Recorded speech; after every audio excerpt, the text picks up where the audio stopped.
the mother again. And the physical descriptions are so strong throughout. And quiet. Sorry, not you guys. It's consensus. Yeah, even Ted likes it.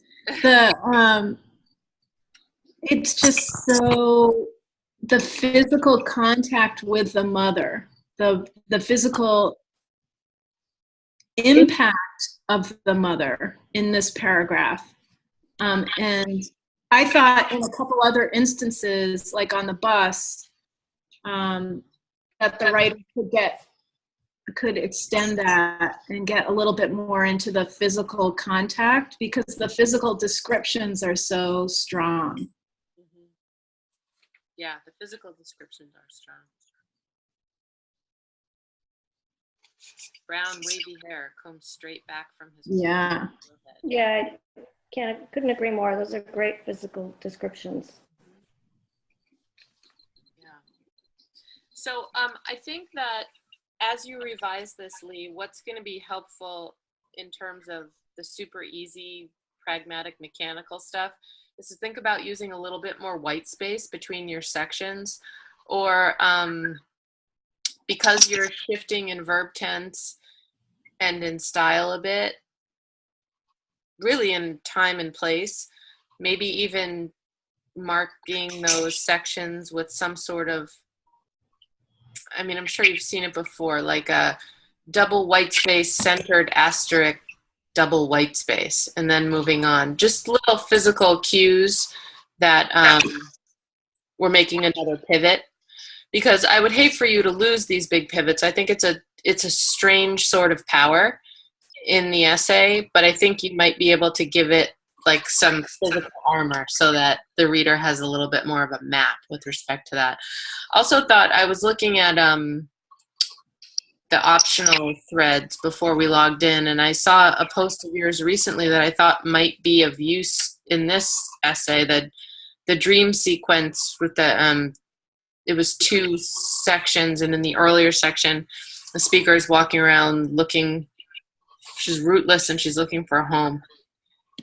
Only because this is a pretty inventive essay, and it's not, you know, it doesn't follow that traditional linear progression, and you do move around in space and time. It might be fun to see if there's a space for that, and for more things like that.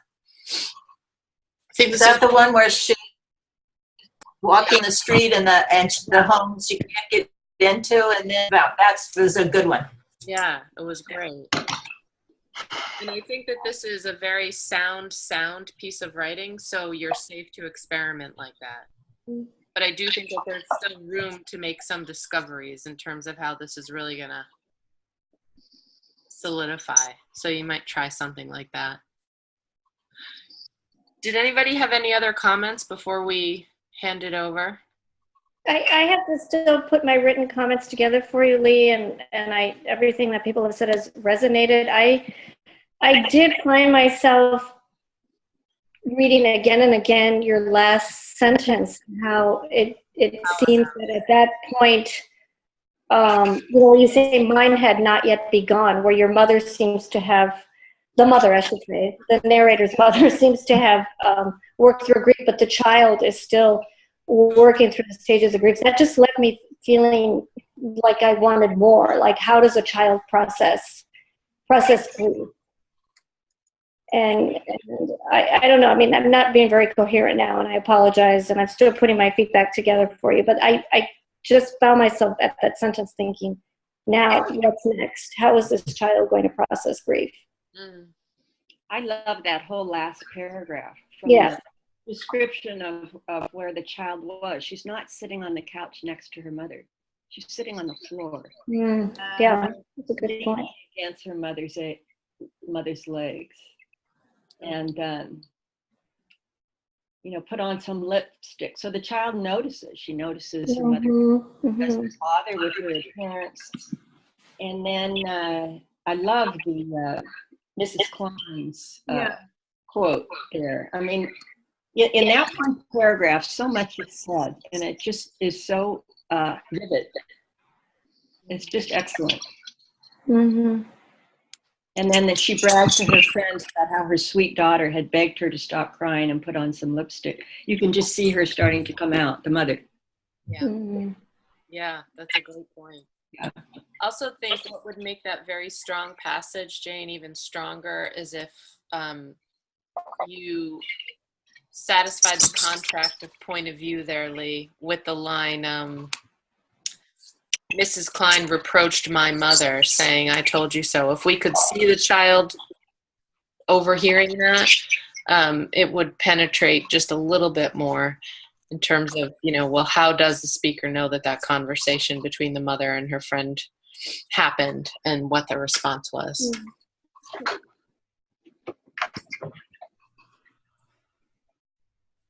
Any last comments? Okay, Lee, you survived. Was she there when her mother talked to Mrs. Klein? Or is she, that was a little confusing for me. Same, yeah. All right, Lee, the floor is yours. Okay.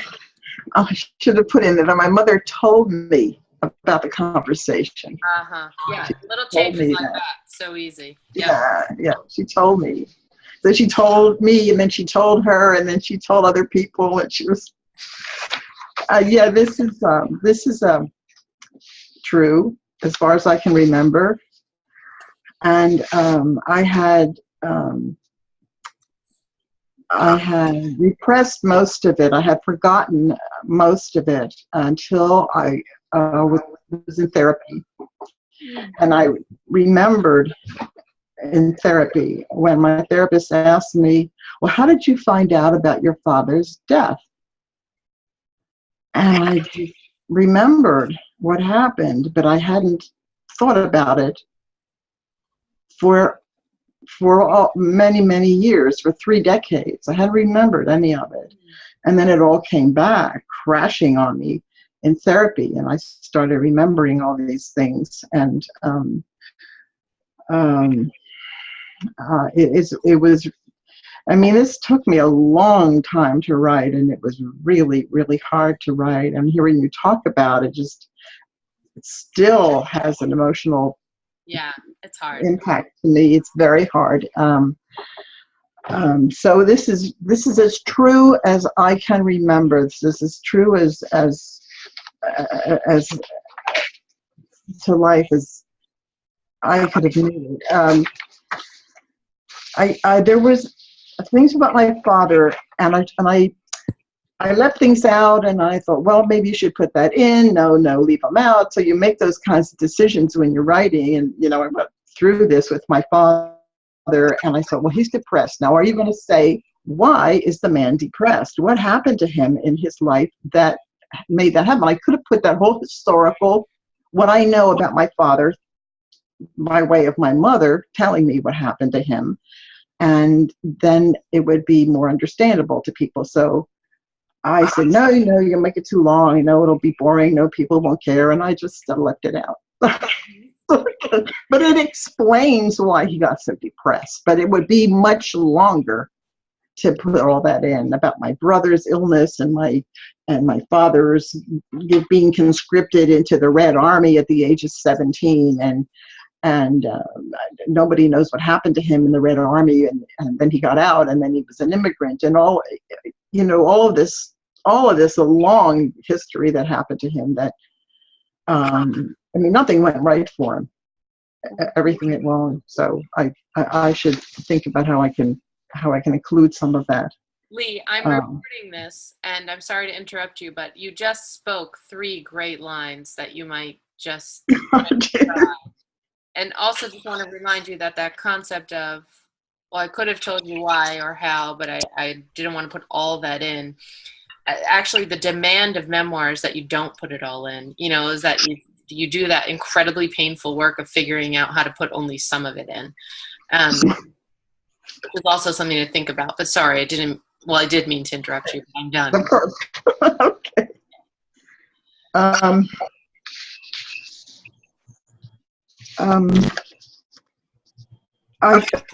About the tenses, I went through some mental figuring out, well, I could put it all in past tense, and then that tells the story a certain way, but then it takes out some of the real power, I think, of my feeling, and bringing the person into the reality of what was going on with me, and sitting there with my mother in the bus and all of that stuff. So I think if I tried putting it in the past tense, and I wrote it that way, and I put everything in the past tense, and I thought, well, that something doesn't work here. And I tried to figure out how to do that, and it was really confusing to me to figure those tenses out. And so yeah. On the tenses, it's okay to use different tenses. It just, I think within each of the paragraphs, it needs to be consistent. Right. Okay. Like had been, or had lasted instead of lasted. Right. Just little changes like that. I wouldn't. I hope that you're not going to go back and do like a whole thing so much as like just little cleaning things here and there that make it. Got it. Okay. Good. Great.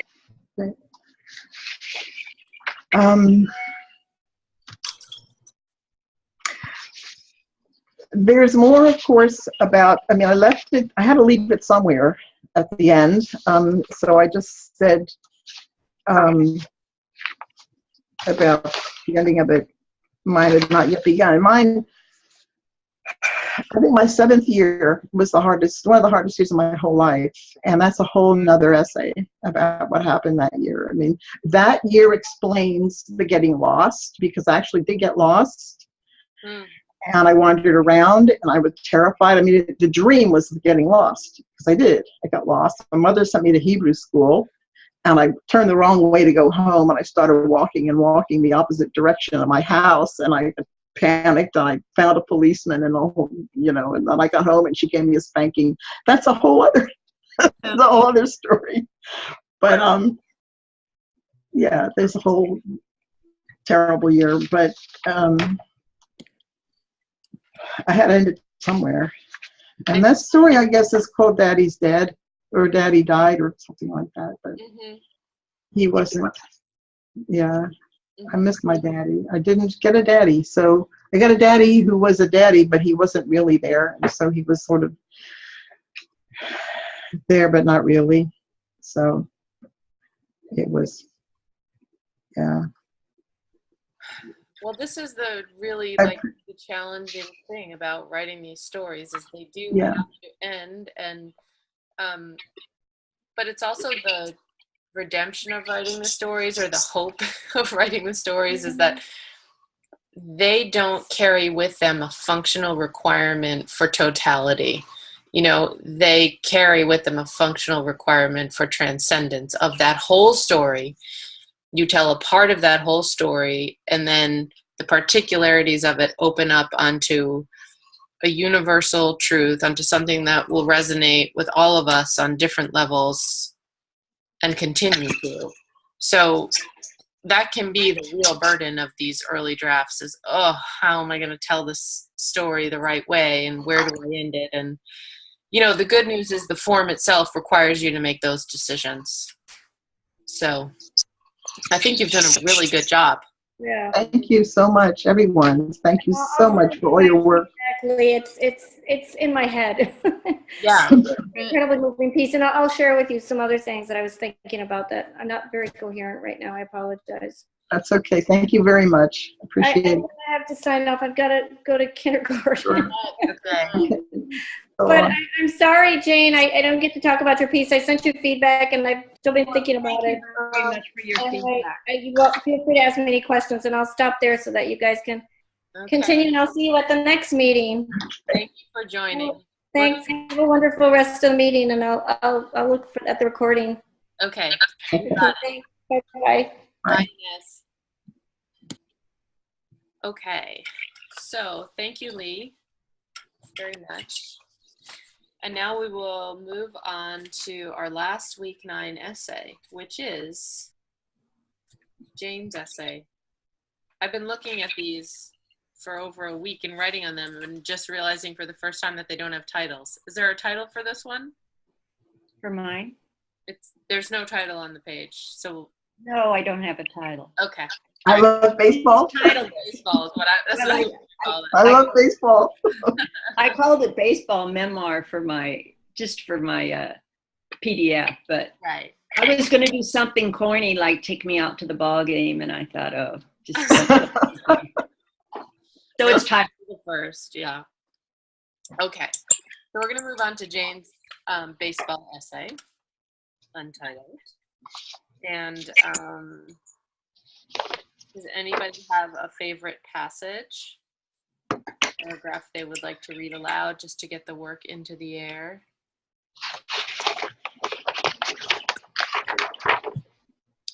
Let's see. Oh, yeah. Go ahead. I don't know how much I'm going to read. I'm just going to start reading. On October 17th, 1989 at 5:04 p.m., a 6.9 magnitude earthquake shook the Bay Area. My first thought was, I can't lose this file. At the time the shaking started, I was carefully placing my Tenderloin Clinic client's file paper by paper on the glass cover of the copy machine at my San Francisco law school. He had been cheated by a rental car agency, and I had to have a signed contract to prove his case. I gathered his papers and fled to the doorway as the shaking subsided. The day of the earthquake was a gorgeous day with a feeling of joy in the air. The Giants had won the pennant for the first time since 1962 and were playing in the World Series against the Oakland A's across the bay. My husband was a diehard Giants fan, and I jumped on the bandwagon. I had finally come to a time in my life when I was doing something for myself. I had started working as a paralegal when my younger daughter started school, and 10 years later, I was growing increasingly frustrated at the lack of promotional opportunities. I took advantage of my employer's counseling program and was fortunate to find a wise, compassionate psychologist who challenged all my reasons for not going to law school. And so I started night law school at age 43, working during the day. Thank you. And I picked that because, and I think Inez would agree with me, because we had very similar comments. Just love the particularity, the specificity of the moment of where she was, where the narrator was. Just that act of doing the photocopying got me grounded and connected with the narrator at that point. Mm-hmm. And then the fact at the end, when she talks about, this major step of going back to law school, of making this huge change. So I think the bookends of that paragraph are very interesting. Mm-hmm. Yeah, I love the opening of that section. I think we all love the line. My first thought was, I can't lose this file. Yes. So it's just exquisite. Mm-hmm.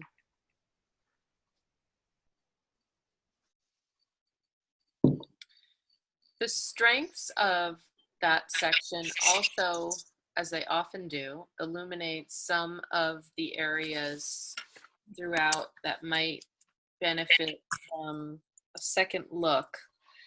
I put that sentence together haltingly because I do think, Jane, that you have a very curious ability to get away with some big tells.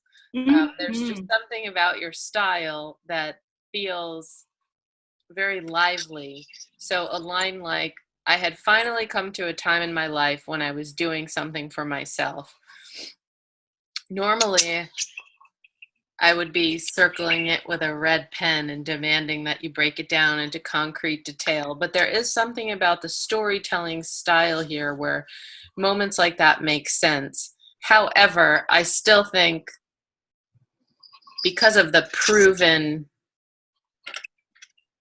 advantages of detail, you might try to include a bit more detail throughout when you hit moments like that. It was a wonderful, carefree time before responsibilities piled up and smothered my baseball passion. Yes, that's readable and it's fun, but I would love to see those responsibilities piling up. Or what a smothered baseball passion looks like. You know, does it mean there's so many fun things that could go into showing that. I do like I had finally come to a time in my life when I was doing something for myself, but I'm equally curious about what that means. I mentioned this in my written comments, but this essay covers a huge amount of time, and more importantly, a lot of life changes, but it's only 1 3/4 pages, which could mean that you are flaunting all your strengths with concision, or it could also mean we are looking for moments where it might slow down. Does anybody identify any moments like that, or are you relatively satisfied with the speed and the style? Yep. Guess Go ahead. Go ahead, Lee. No, go ahead, Lee. I just had so many questions when I started, as I was reading through here, and then it was over. It's like, my younger daughter had her first child. Ooh, well, what happened? And I wanted more, fill it. Give me some more. I wanted some more filling. And I wanted to know more about the relationships and maybe a little bit of dialogue with the grandson. Was there any dialogue? No. No. So how did his awkwardness, his obsession with maps, and so there's a lot of things that I think left me with wanting to know more about that whole. I love that part where you talk about your grandchildren and what happened with them and the baseball and the Asperger's and all of that. I thought that was really, I really connected with that.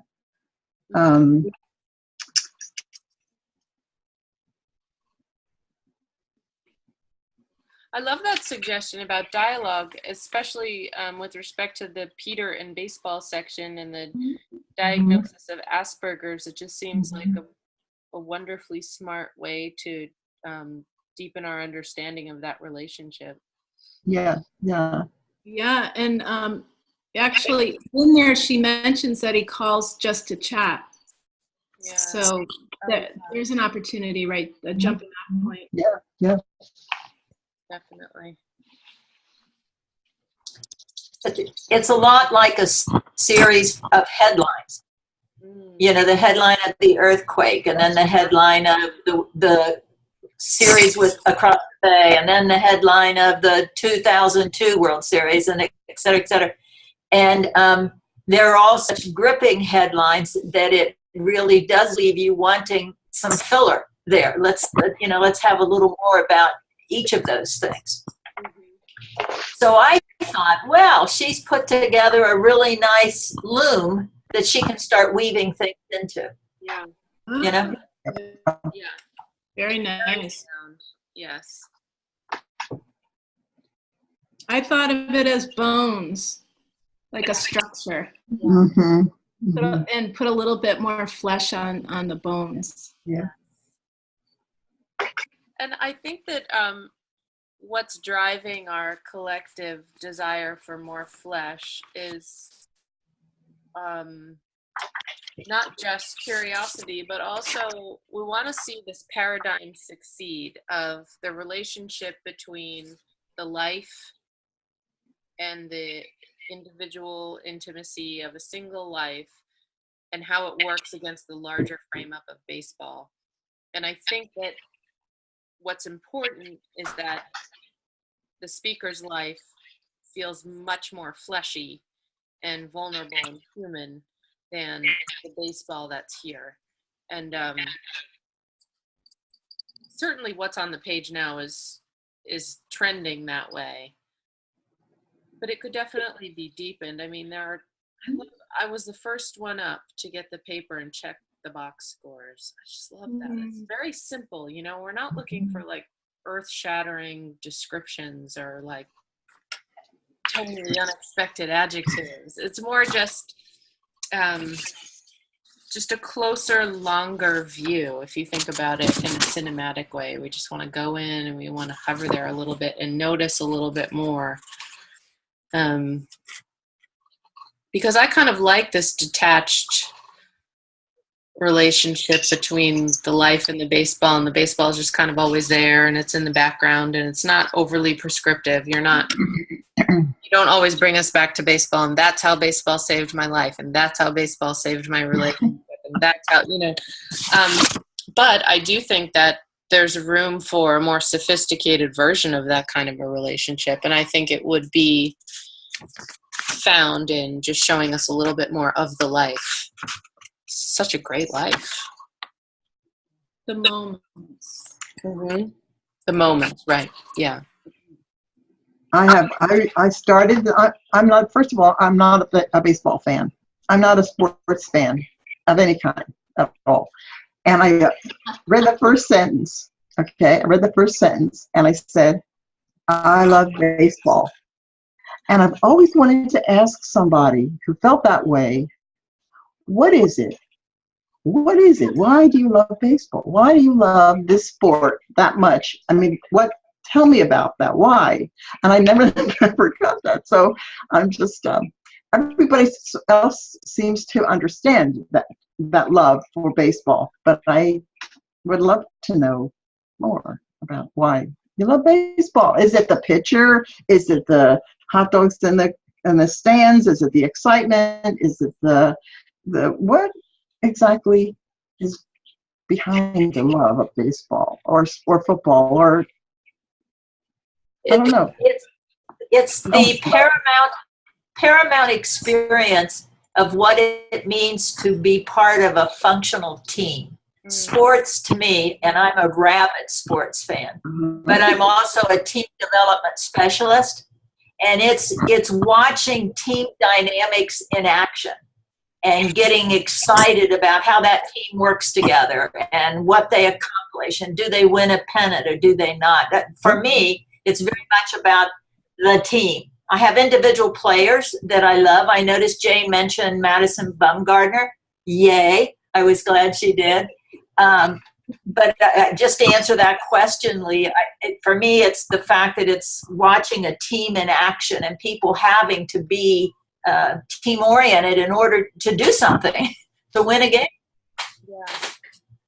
For me, it's, and I'm saying this for Jane's benefit, because maybe this relates, I think it relates to a few of the moments. It's about ritual, and they are markers in a lifetime. So like in 2010, when they won their first World Series, it's one of those moments that you remember where you were.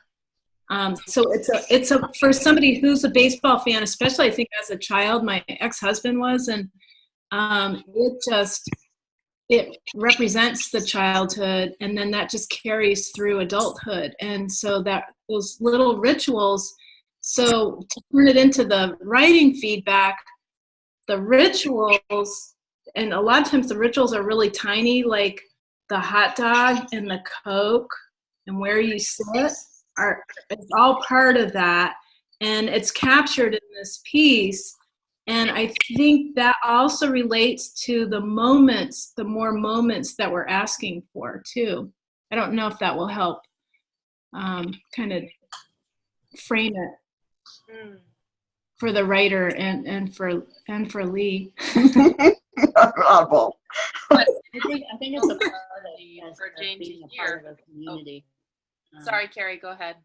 Yeah, Carrie. Go. I was just going to say, I think it's being part of a community. It's, you know, I'm not sure what your passions are, but, you know, some people, you know, go and hear symphony, and some people, it's a sense of community and belonging. And, you know, it's you know, you're watching it, and it feels like a lot of other communities, depending on what your passion is. It's just that a sense of coming together and understanding and rooting for you know, your team, or your, you know, your dance troupe, or I'm running out of ideas here, but it's just that community. It's that, you know, I wouldn't say religious experience, but if you think about people that are really passionate about stuff and what brings them together, it's really not the details. Once you learn the details, it's just part of understanding, but it's really that sense that we all know this and we've all come together to do this. And then, you know. I like the crescendo of the last paragraph. It was, for me, it was a perfect melding of a happy belated birthday, by the way, of her 70th birthday, and calling the players by names. And it was a great day for the game, and she's in a great place. And it was just all beautifully melded, I thought, in that last paragraph. Mm-hmm.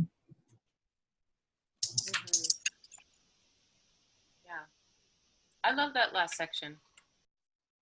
That last section is kind of an example of your sneaky ability, I feel like, to get away with speeding through time a little bit. But it was really pleasurable.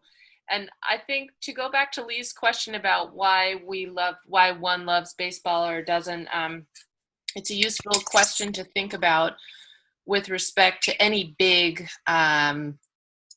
exclamation or thesis that you lead an essay with. You know, you're begging your reader to ask that question, and so the proof needs to be in the pudding as the essay proceeds. And that might be another strong reason, Jane, to consider giving us more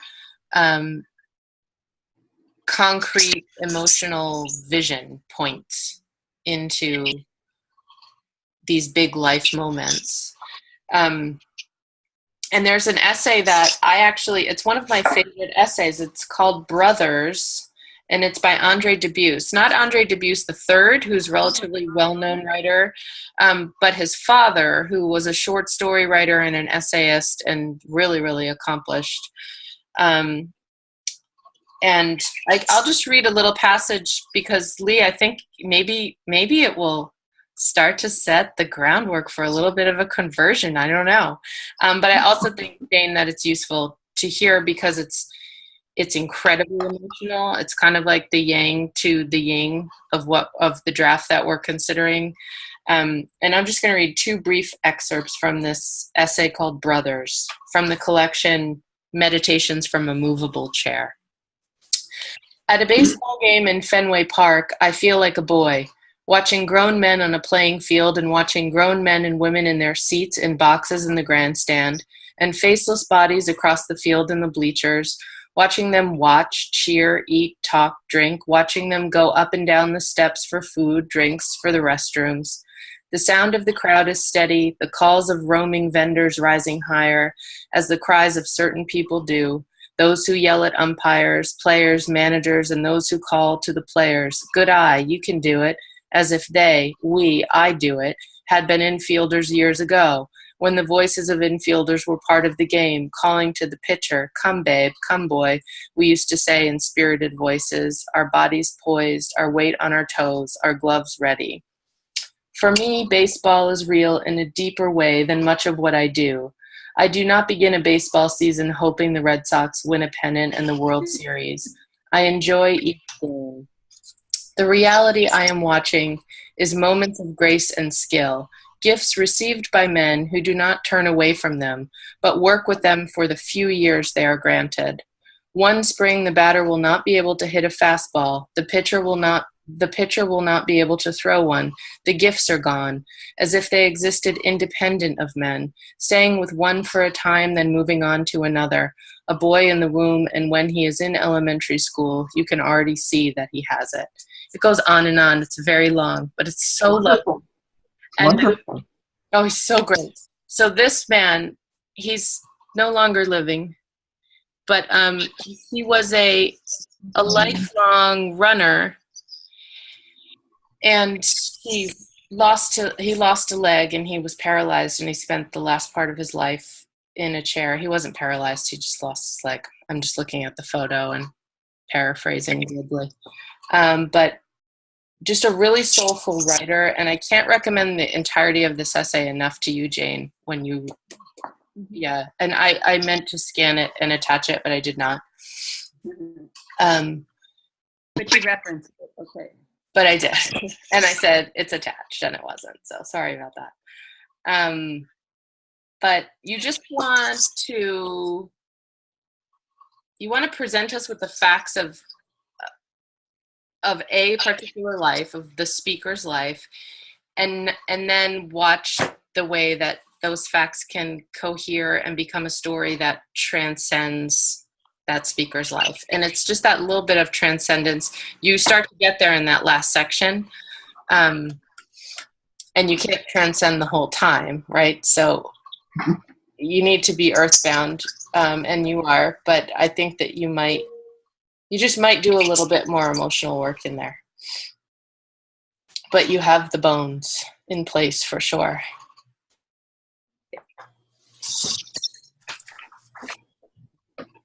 I'm wondering if focusing on some physical body details would help drive the emotional details. Mm-hmm. You know, if you can sit your butt in a seat and feel it, Yeah. and go back to it, you know, like what the hot dog tasted like, and those sorts of things. Mm-hmm. There's something about being in the body, you know, sitting next to somebody and really focusing on those moments that might help with the emotional part of it, particularly going backwards in time with the Dodgers in Los Angeles. Mm-hmm.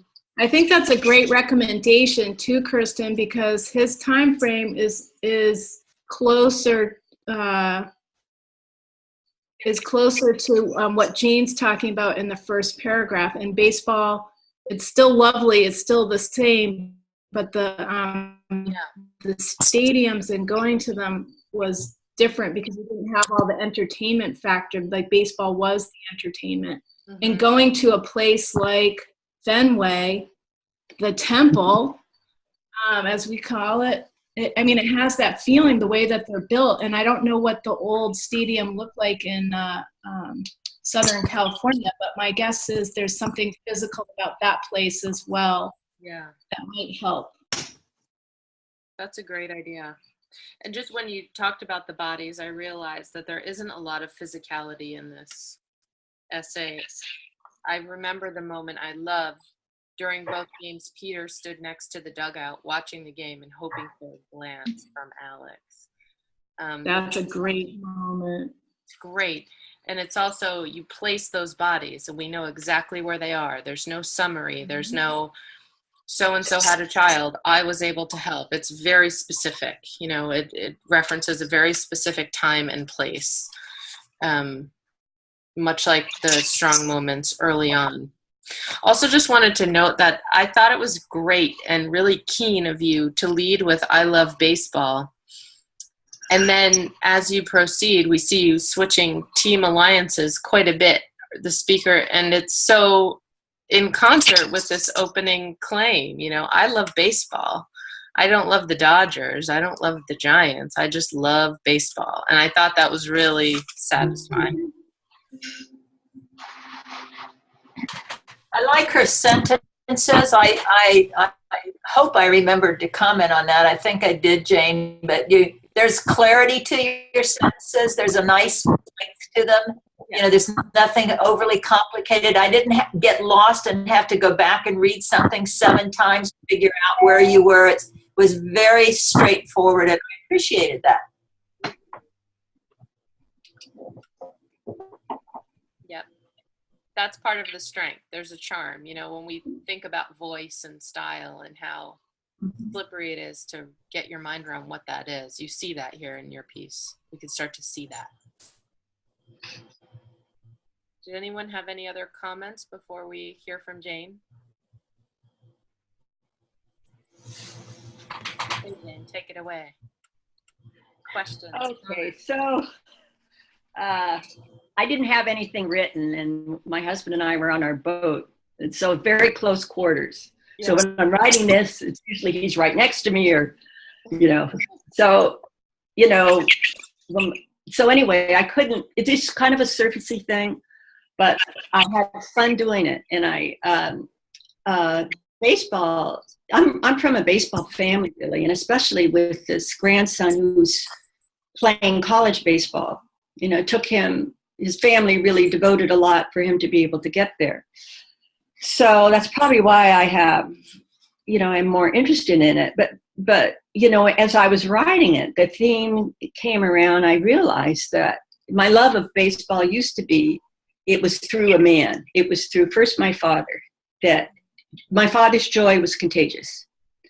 You know, then, and he didn't, I was one of 5. He didn't take us anywhere often, and he might have taken us 3 times a summer, but it's one place he took us. Then my first marriage, my first husband was really a baseball fan. And so what I said in there was true. And then baseball came up again in my life with this, my grandson. So I have 2 daughters, and I don't know, you know, I don't understand boys that well. And, but I knew something about baseball, and I started finding out more and more, especially since this child was so interested in it, and he was good playing.